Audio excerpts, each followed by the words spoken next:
ẹ̀yin oní kọ́mẹ́ǹtì sọnù ẹ tún ti bẹ̀rẹ̀ gbogbo alamọ̀ wípé Mercy Aigbe ṣẹ̀ṣẹ̀ ṣe party tán ni so nínú comment section Goldmine TV àwọn kan wá ń kọ nǹkan síbẹ̀ pé ẹ wo bí Mercy Aigbe bó ṣe ń náwó yàfùnyàfùn láti celebrate òkú yẹ pé ṣùgbọ́n nígbà tí ìyá yẹn wà láyé àwọn ò ever gbọ́ pé ó celebrate birthday ìyá yẹn pé báwo ni ò bá ṣe dùn tó nígbà tí ìyá náà pé 70 tán pé 75 kí Mercy kó fi lé pọn tí kó fọ̀nà roka kó celebrate ìyá yẹn lójú ayé ẹ̀ ṣé ń gbọ́.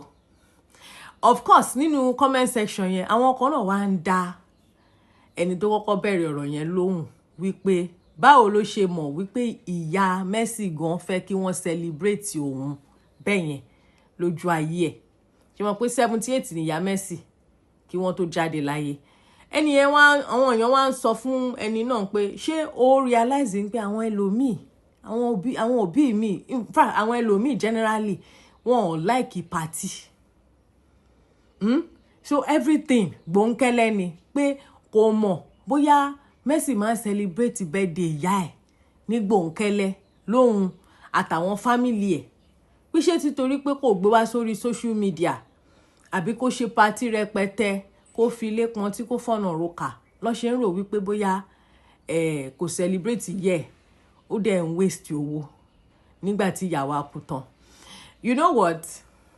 Ọ̀rọ̀ yẹn is nothing strange fún wa ní society wa. Now, this is what I would say about that because lóòótọ́ ẹni tó sọ̀rọ̀ pé wọn celebrate ìyá wọn lẹ́yìn tí ìyàwó kú ni wọ́n wá ń ṣe party rẹpẹtẹ ó rí sọ ṣeré ẹni tó tún wá dáhùn náà wípé báwo ló ṣe mọ̀ that ìyá yẹn gan fẹ́ party rẹpẹtẹ nígbà tó wà láyé ẹni náà ó ṣe kí ni ó tún rí sọ because I mean àwa èmi gan máa ń sọ àwa èèyàn máa ń sọ wípé àwọn èèyàn pọ̀ ní society wa tó jẹ́ pé ìyá tí wọn ò rí oúnjẹ fún ìyá tí wọn ò tọ́jú dáadáa I'm not talking about Mercy now o pé tí àwọn ìyá yẹn bá wá kú àbí bàbá yẹn ẹ máa wá rí àwọn èèyàn tó máa lọ máa yá owó láti fi ṣòkú ìyá yẹn wípé àwọn ẹlòmíì gan tí ìyá yẹn bá sick tó ò lówó tó bá lọ bá wọn wípé lágbájá báyìí wá yá mi ní owó pé ìyá òun sick lọ hospital ó dẹ̀ yá òun lówó pé wọn ò ní yá lówó yẹn ṣùgbọ́n tó bá jẹ́ pé ìyá yẹn kú tó ń wá owó tó fẹ́ fi ṣe patí wọ́n á yá lówó yẹn kódà á taṣọ á tún gé nínú aṣọ àwọn èèyàn á tún fún ní owó gẹ́gẹ́ bí ọmọ olókù. You understand? So generally society wa ó rí bẹ́ẹ̀ okay but that does not mean that gbogbo èèyàn tó bá ti wá ṣe òkú ìyá ẹ̀ ní rẹpẹtẹ ni ò tọ́jú ìyá ẹ̀ nígbà tó wà lójú ayé and kò dẹ̀ mean wípé ẹni yẹn gan ò fẹ́ ṣe celebration yẹn fún yẹ rẹpẹtẹ you know nígbà míì a máa ń wo àwọn èèyàn lórí social media right but lórí social media yẹn a lè má mọ wọ́ọ̀tì wọn do you understand now mi sọ pé Mercy olówó okay but let's not forget that gbogbo yìí tá à ń sọ yìí okay ṣebí Mercy ṣẹ̀ṣẹ̀ fẹ́ adekas nsìn ṣó ti pọ́dún mẹ́ta àbí ọdún méjì right but before then Mercy jẹ́ single mother for a number of years nínú pé ó ń ṣe single mother yẹn náà ló ń tọ́jú ọmọ méjì ìkan nínú àwọn ọmọ ẹ̀ ó rán lọ sí Canada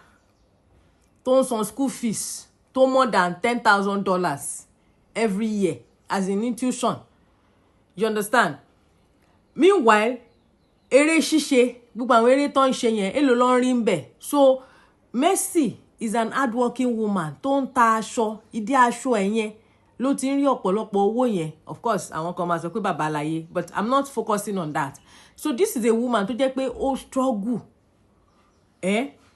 láti dìde fúnra rẹ̀ so now ìyẹn wá mean pé kò lówó tó lè fi ṣe birthday fún yẹ o but tí birthday yẹ ẹ̀ tó bá kú dẹ̀dẹ̀ tí school fees àwọn ọmọ ẹ̀ náà tó dẹ̀ wà lẹ́gbẹ̀ẹ́ kan ṣé ẹ mọ̀ pé ó máa choose school fees àwọn ọmọ ẹ̀ over birthday yẹ ni after all gbogbo party tá à ń sọ yìí náà tá bá fi lé kan tí tá fọ̀nà roka tá dá gbogbo ẹ̀ lẹ̀ ní rẹpẹtẹ a kàn wá ń pe bí ìgbà tá à ń sọ fún ayé wípé orí wa ti kún kán wá bá wa fà ni àbí don't you guys think so? Yes now à ń sọ fún àwọn èèyàn wípé ẹ wá bá wa jẹun ó tán. Other than that, yes àwọn kan máa fún ẹ lówó ẹlòmíì tó bá ti ẹ̀ mọ̀ èèyàn bẹ́ẹ̀ yẹn kódà ó lè rí owó tó ná sí party yẹn ó lè rí tó tún jù bẹ́ẹ̀ lọ gbà padà. But that is a probability.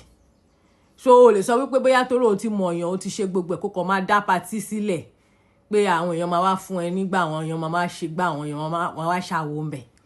So kò ń ṣe pé bóyá ìmí nínú wọn náà kò fẹ́ celebrate àwọn òbí wọn nígbà tó wà láyé. Meanwhile ẹ má gbàgbé pé ìyá Mercy kú ní 78. Mo ń rò wípé ó possible pé wọ́n ti ń plan pé àti ìyá wọn bá ti pé 80 báyìí àwọn máa ṣe party rẹpẹtẹ kí ìyá wa lọ kú. Ìyẹn náà tún kọ́ ìyẹn náà tún máa ń ṣẹlẹ̀. So ẹ má jẹ́ ká rò ó bẹ́ẹ̀. And in the comment section, thank God that a lot of people were, defending her. But ẹni tó sọ̀rọ̀ yẹn náà ó rí nǹkan sọ because of àwọn èèyàn tó máa ń ní irú tó máa ń ṣe irú nǹkan bẹ́ẹ̀ yẹn tó jẹ́ pé nígbà táwọn òbí yẹn wà láyé wọn ò ní tọ́jú wọn tó bá ti wá kú tán lọ́ máa ṣe pàtí tó máa ní àwọn ń ṣe ìdárò. Alákọ̀ọ́kọ́ tí mo fẹ́ sọ nìyẹn mo máa join ní fídíò yìí pọ̀. Ẹlẹ́ẹ̀kejì, you know what? Ní fídíò tí mo ṣe tẹ́lẹ̀ náà mo ti sọ but I had to delete that video because of some things ja. Now nǹkan tí mo fẹ́ sọ rèé o. Ṣé rí báwo ni mo ṣe fẹ́ gbé ọ̀rọ̀ yìí kalẹ̀? Mo notice nǹkan nípa àwa Yorùbá especially tí kò dẹ̀ tẹ́ mi lọ́rùn.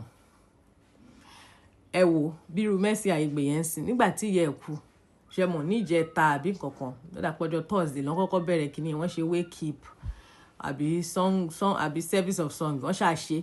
So lọ́jọ́ Friday wọ́n wá ṣe burial, right? Nígbà tí wọ́n ṣe burial yẹn mo rí bí Mercy Aigbe ṣe ṣe. She was very sober. It was obvious that she wasn't happy. Like pé ìyá òun kú, you understand? Ṣé mọ̀ kò sí bí arúgbó wa ṣe lè dàgbà tó tí wọ́n bá lọ a máa miss wọn gan, especially tó bá jẹ́ pé ẹnìkan ṣoṣo tó kù fún wa láti máa wò nìyẹn. Ìgbà míì gan tí bàbá gan bá yí wà láyé tó bá jẹ́ pé ìyá ẹ̀ ló tọ́jú ẹ̀ ńkọ́, so tí ìyá yẹn bá lọ no matter what èèyàn máa feel it. So Mercy Aigbe was looking so sad. I mean I didn't see her crying pé bóyá omi ń jábọ́ lójú ẹ̀, but from her face I could tell that ẹni yìí inú ẹ̀ ò dùn rárá pé ìyá ẹ̀ ti lọ, you understand? Of course ìyá òkùnkùn ṣánkú at 78 but then àwọn èèyàn náà ló ń lo 90 láyé. But nígbà tí mo wá rí Mercy Aigbe ní reception tí wọ́n ṣe níjọ́ Saturday yẹn tí mo wá rí bó ṣe ń jó tó ń yọ̀, which is a complete opposite of nǹkan tí mo rí lánàá. Kíní yìí wá remind me of àwọn nǹkan tí máa ń sọ which mo dẹ̀ ti ṣe fídíò lórí ẹ̀rí náà ní orí channel mi kan rí. Because to me mo feel pé bá ṣe máa ń ṣòkù ní Africa is not appropriate. Mo feel wípé àwọn òkú tá máa ń ṣe yẹn tá máa sọ wípé à ń celebrate ẹni tó ti kú ni pé nígbà míì ó lè amount to what I see as, disrespect, and I'm going to explain. Ṣé mọ̀, ẹ jẹ́ ká compare báwa ṣe máa ń ṣe òkú sí báwọn òyìnbó ṣe máa ń ṣe òkú. Although mo mọ̀ pé a lè sọ pé bóyá culture tiwọn nìyẹn, then culture tiwa náà lélẹ̀ báwa ṣe máa ń ṣe nìyẹn. But èmi gẹ́gẹ́ bí ẹnìkan báwọn ṣe máa ń ṣe òkú wọn yẹn èmi like it because èmi feel pé ìyẹn gangan ló show respect fún òkú. Ẹ mọ̀ táwọn bá fẹ́ ṣòkú tiwọn tó bá jẹ́ pé Christian lẹ́ni yẹn wọ́n máa ṣe church service, wọ́n máa bury ẹni yẹn, wọ́n máa wọṣọ gbogbo aṣọ tó máa wọ̀ yẹn náà wọ́n máa ń wà sober, most times bí black ló máa ń wọ̀, right? Ẹ máa rí flower everywhere, you understand? Wọ́n á sọ oríṣiríṣi nǹkan nípa ẹni yẹn náà. Wọ́n dẹ̀ máa ń ṣe reception but ní reception yẹn náà ó máa wà sober. Kò ń ṣe pé wọ́n máa gbórin hip hop síbẹ̀ wọ́n á máa jó. Kò ń ṣe pé wọ́n máa gbé R&B song síbẹ̀ wọ́n á máa jó bí disco. Do you understand? At least orin tó jọ mọ́ culture wọn nìyẹn. Kò ń ṣe pé àwọn tó ń jẹ́ kíní wọ́n máa jó salsa, àwọn ti Latin America. She understand? Orin yẹn ò kí ń ṣe upbeat music. Low tempo ni. Tó máa fìyàn sí sober mood. You understand? So pé ẹni tó lọ yìí a máa miss ẹ. So that's like the last respect tí yàn fún wọn. But ní Nigeria, kí làwa máa ń ṣe àgàgà Yorùbá? Lẹ́yìn tá bá ti lọ burial ground, ẹlòmíì báyìí tó bá lọ burial ground báyìí. Ké. Ó fẹ́ lè sọ pé òun fẹ́ jábọ́ sínú kòtò pẹ̀lú ẹni yẹn. In fact, ọjọ́ kan wà, mo rí àwọn kan. Mi ní sàráàlú wọn. Ìlú Yorùbá yìí náà ni. Lórí social media lọ́n gbé kíní yẹn sí. I think it was 60 people lọ́ gbé tó kú yẹn sí. Wọ́n ń ṣe celebrity o. So ìyá wọn wá kú. Wọ́n wá ń ṣe tó kú yẹn. Níbi burial ground yẹn báyìí tẹ́ bá rí bí àwọn ọmọ ìyá yẹn bọ́n ṣe ń jura mọ́lẹ̀ wọ́n bara jẹ́ gan that èmi gan mò ń wò pé àṣeyẹ kan máa show wá níbí báyìí ni especially ìgbà tó ń gbéyà sínú kòtò. You know, I felt so sad. Ní believe ń pé a couple of hours later tó ń ṣe party ni mo rí ara àwọn tí wọ́n ń gbára gúnlẹ̀ yẹn tí wọ́n ń jura mọ́lẹ̀ yẹn níwájú eléré tó ń jó. Wá wá wò pé ṣé ẹni yìí kọ́ ló ṣì ń ké ni tó ṣe wípé òun fẹ́ lè jura òun sínú kòtò pẹ̀lú màmá. Báwo ló ṣe wá sáré di pé ó lọ ń jó? Honestly, I felt really sad as a human being.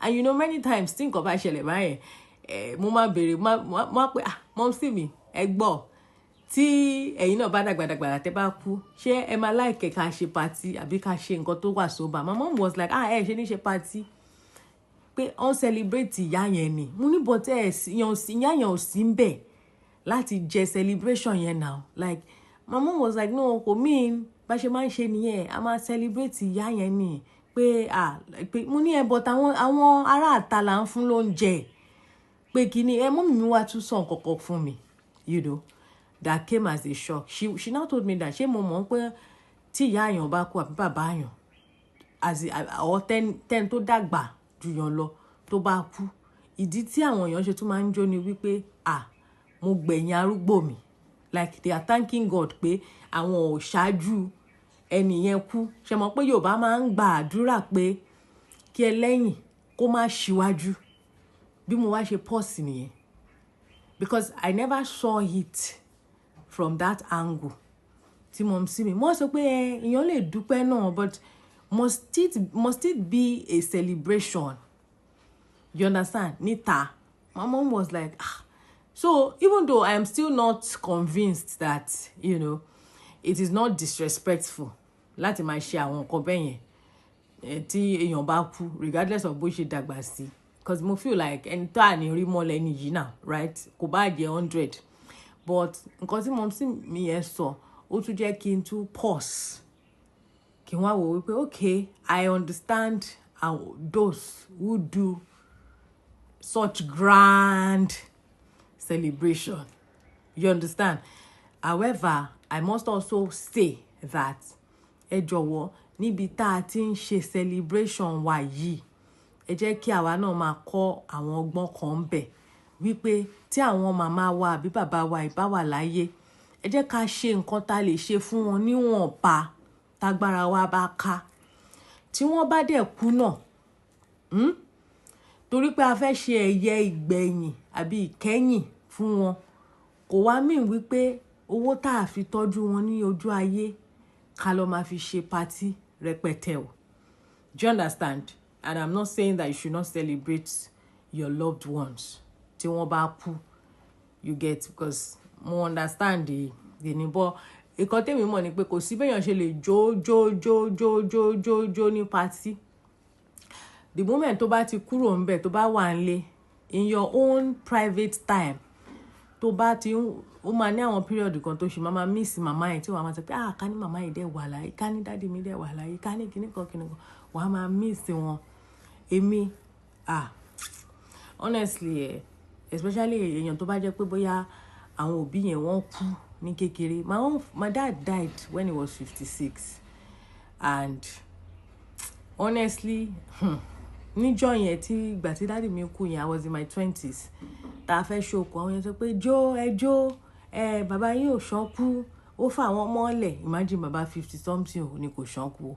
Wọ́n sọ pé ẹni tó bá ti fọ́ mọ́lẹ̀ láyé táwọn ọmọ ti dàgbà kò ṣánkú. I was like okay mo ti gbọ́ wọ́n ní àjò. You understand? Somehow I was dancing, but do you know that ìgbà tí mo dé ibi tó kú yẹn gangan mo máa ké o. Mi shock pé mo ké irú kéyẹn rí. Ṣé mo ké irú kéyẹn rí? You know, mo máa ké o. You know, because it dawned on me that mi mà ní rí bàbá yìí mọ́. Wo after tí mo kúrò ní burial ground, èmi ò lọ sí party lọ jó o, mo jókòó. Pé àwọn ọmọ olókùn kan wá jó, kò sí kankan nu wa tó lọ jókòó, lọ jójó ẹlẹ́yà kankan. But probably ká ní pé popsi mi tó bí 80 àbí 90 kí wọ́n tó kú. Ó ṣeé ṣe. In fact, kò tẹ́ ń ṣe pé ó ṣeé ṣe. Mandatory ni a máa lọ jó níbẹ̀. You understand? A máa jó. That is it. Ìjó alákọ̀ọ́kọ́ tí mo kọ́kọ́ sọ pé àjó yẹn ṣe mọ̀ pé tó bá ń gbókù lọ sí ibi kìíní wọ́n máa sọ pé ẹ máa jó o. Ìyá bàbá yín ni o, kíní kan ẹ rẹ́yìn bàbá yín o. Àbí kò ń ṣe pé rẹ́yìn wọn in a bad way o. Do you understand? I don't know if you guys understand gbogbo the jargons tí mo sọ yìí. In fact, I had to delete the previous video I made because mo fẹ́ fi emphasis sórí ọ̀rọ̀ yìí gangan tí mo sọ yìí. But anyway, ẹ jẹ́ kí n mọ thoughts yín nínú comment section. Màá rí yín nígbà mìíràn. Ó dàbọ̀.